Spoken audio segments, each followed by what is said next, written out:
These are the events of Good Friday, taken from John chapter 18, verse 19 through chapter 19, verse 42 in the English Heritage Version.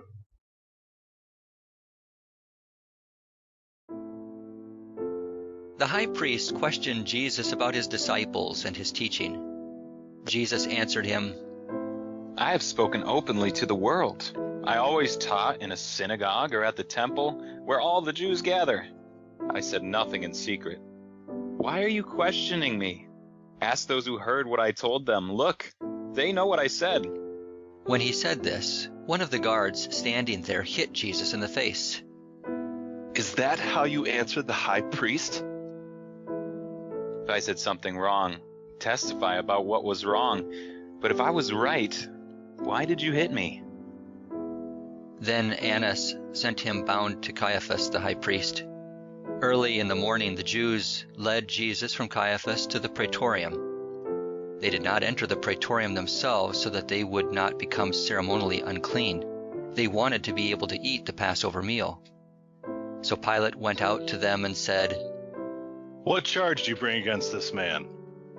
If this man were not a criminal, we would not have handed him over to you. Take him yourselves and judge him according to your law. It's not legal for us to put anyone to death. This happened so that the statement Jesus had spoken, indicating what kind of death he was going to die, would be fulfilled. Pilate went back into the praetorium and summoned Jesus. He asked him, Are you the king of the Jews?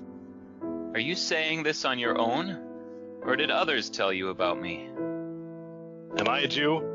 Your own people and chief priests handed you over to me. What have you done? My kingdom is not of this world.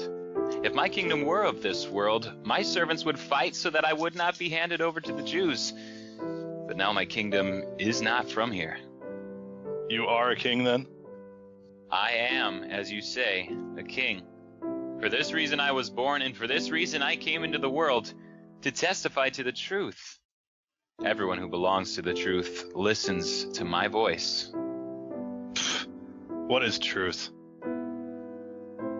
After he said this, he went out again to the Jews and told them, I find no basis for a charge against him. But you have a custom that I release one prisoner to you at the Passover. So do you want me to release the king of the Jews for you? Then they shouted back, Not this man, but Barabbas! Now Barabbas was a rebel. Then Pilate took Jesus and had him flogged. The soldiers also twisted together a crown of thorns and placed it on his head. Then they threw a purple robe around him. They kept coming to him, saying, Hail, King of the Jews! And they kept hitting him in the face. Pilate went outside again and said to them, Look, I am bringing him out to you to let you know that I find no basis for a charge against him. So Jesus came out wearing the crown of thorns and the purple robe. Pilate said to them, Behold the man! When the chief priests and guards saw him, they shouted, Crucify! Crucify! Take him yourselves and crucify him, for I find no basis for a charge against him. We have a law, and according to that law, he ought to die, because he claimed to be the Son of God. When Pilate heard this statement, he was even more afraid. He went back inside the palace again and asked Jesus, Where are you from? But Jesus gave him no answer. So Pilate asked him, Are you not talking to me? Don't you know that I have the authority to release you or to crucify you? You would have no authority over me at all, if it had not been given to you from above. Therefore, the one who handed me over to you has the greater sin. From then on, Pilate tried to release Jesus. But the Jews shouted, If you let this man go, you are no friend of Caesar. Anyone who claims to be a king opposes Caesar. When Pilate heard these words, he brought Jesus outside. He sat down on the judge's seat at a place called the Stone Pavement, or Gabbatha in Aramaic. It was about the 6th hour on the preparation day for the Passover. Pilate said to the Jews, "Here is your king."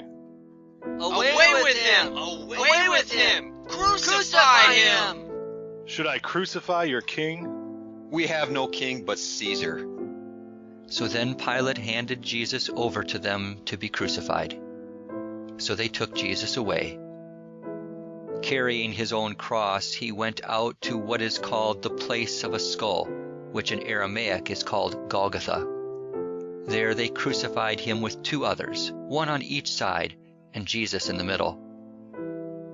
Pilate also had a notice written and fastened on the cross. It read, "Jesus the Nazarene, the King of the Jews." Many of the Jews read this notice because the place where Jesus was crucified was near the city, and it was written in Aramaic, Latin, and Greek. So the chief priests of the Jews said to Pilate, "Do not write, 'the King of the Jews,' but that this man said, 'I am the King of the Jews.'"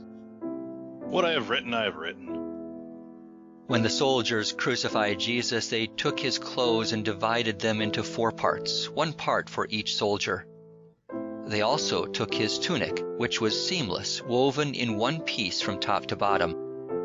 So they said to one another, Let's not tear it. Instead, let's cast lots to see who gets it.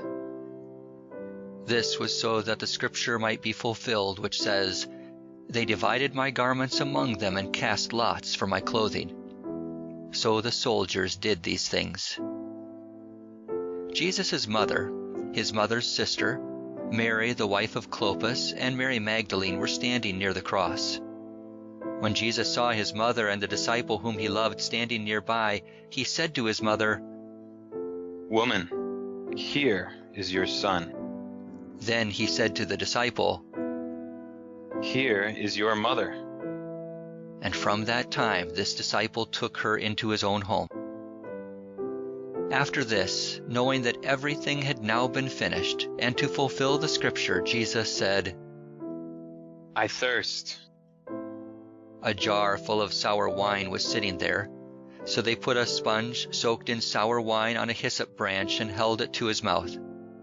When Jesus had received the sour wine, he said, "It is finished."